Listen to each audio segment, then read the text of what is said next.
একটা ভালো ভিডিও দেখাচ্ছি। আমরা পুরো নদীর মাঝখানে এই ব্রিজের মানে এটা দাঁড় করানো, এটা দাঁড়িয়ে আছি।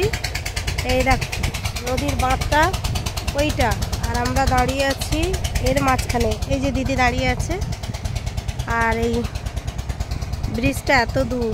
এবার এপার থেকে আমরা যাব ওপারে, সেটাও তোমাদের দেখাবো।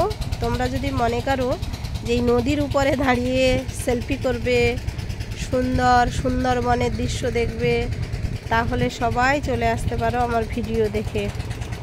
কি বলবো বলো, আমরা আটপুকুর জিপিতে যাচ্ছি, বামনপুকুর জিপি থেকে। তাই তোমাদের সঙ্গে একটু এই নূতন ভিডিওটা শেয়ার করলাম। যে সবাই জানো আজকালের নদী এলাকায় বাড়ি যাদের, এখন এই জেটিটা হয়েছে, রোরো জেটি, তো সবার আছে।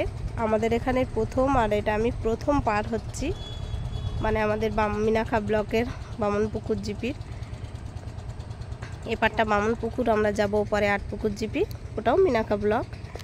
তো সেই জন্য যেহেতু আমি তোমাদের কাছে নতুন নতুন ভিডিও আনি, তাই তোমাদেরকে একটু এই ভিডিওটা দেখালাম। দেখো কি দারুণ লাগছে।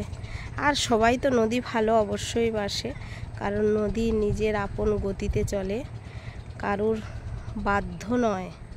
একমাত্র যদি ভেঙে গেলে বাঁধ দেয় তখনই জোর করে, তাছাড়া নদী নিজের মতোই চলে, জোয়ার ভাটা নিজের মতোই হয়, সব কিছু চক্রধারী ঠিক করে দেয় উপরওয়ালা। এই দেখো ওই নৌকোটা চলে গেছে, তো আবার ওপারে যাব সেটাও দেখাবো, নৌকোয় উঠবো সেটাও দেখাবো। দেখো এটা নদী, আমরা মাঝখানে দাঁড়িয়ে আছি।